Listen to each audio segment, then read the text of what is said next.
Ngayong Biyernes, nakabantay ang unang balita sa sunog sa Marikina. Daron si Bam Alegre. Operasyon sa EDSA Busway sa Santolan, tinututukan ni Jomer Apresto.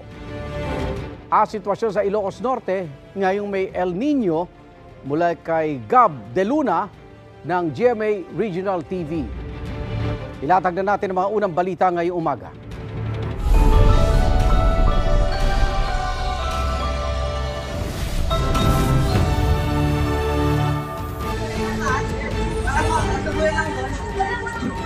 Sunog, sumiklab sa Marikina. Residenteng may kapansanan pinaghahanap.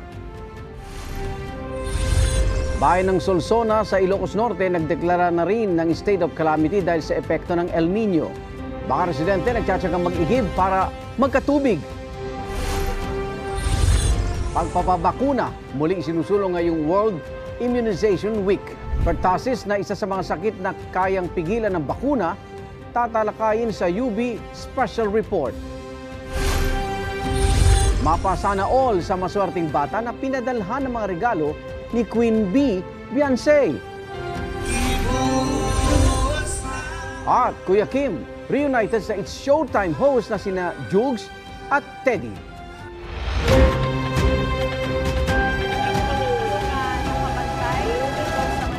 Yung wala na naman ho dito. Unang balita.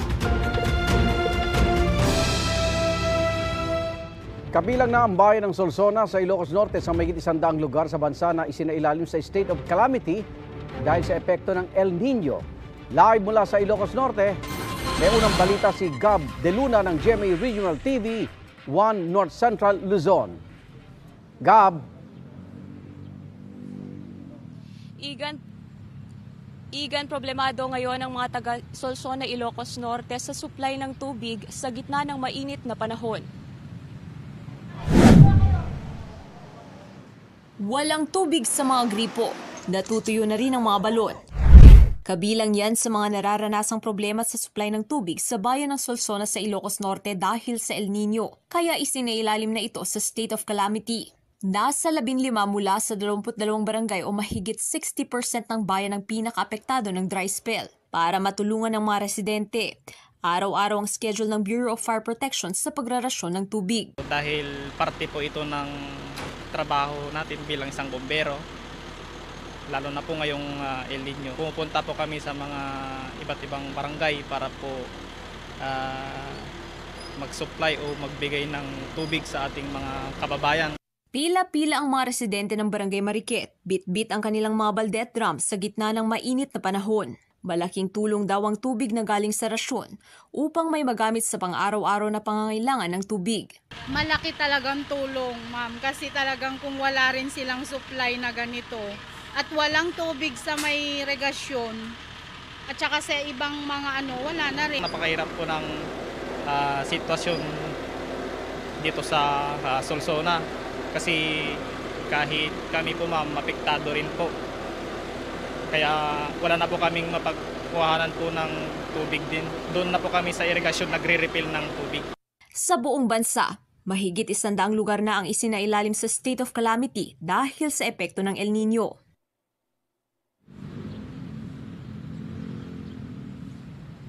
Samantala, Igan, makakaasa naman daw ang mga residente sa bayan ng Solsona sa agarang intervention tulad ng pamamahagi ng water pump at pagpapagawa ng mga deep well sa mga apektadong barangay. Igan? Maraming salamat. Gab De Luna ng GMA Regional TV, 1 North Central, Luzon.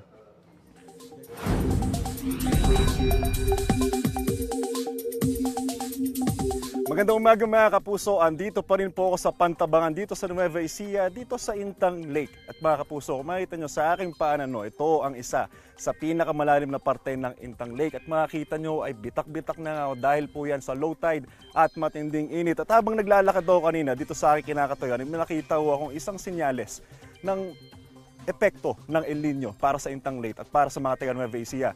Dito po sa aking kaliwang paa, kung makikita nyo mga kapuso, meron ho ditong isda na natuyo na lang dahil sa tindi ng init at epekto ng El Nino. Sobrang laki pa niyan mga kapuso. Natuyot na lang siya. Samantala mga kapuso, nakataas po ngayon ang rainfall advisory sa ilang bahagi ng Mindanao, ayon po yan sa Pag-asa. Ayon sa Pag-asa, apektado ang ilang bahagi ng Agusan del Sur, Surigao del Norte, Surigao del Sur, Zamboanga Sibugay at maging ang Zamboanga City. Asahan po ang malalakas na ulan sa mga nasabing lugar. Tatagal ang nasabing rainfall advisory hanggang 8:50 ngayong umaga. Kahit na may pag-uulan, maghahanda pa rin po tayo sa mainit at malinsaang panahon. Posibleng umabot sa 47 degrees Celsius ang heat index o damang init sa Dagupan, Pangasinan. 46 degrees Celsius naman sa Apari, Cagayan at Aborlan, Palawan. 45 degrees Celsius naman sa Bacnotan, La Union, Subic, Zambales, Sangli Point, Cavite, Coron, Palawan at San Jose Occidental, Mindoro. 44 degrees Celsius sa Lawag, Ilocos Norte, Tuguegarao, Cagayan, Puerto Princesa, Palawan at sa Legazpi, Albay.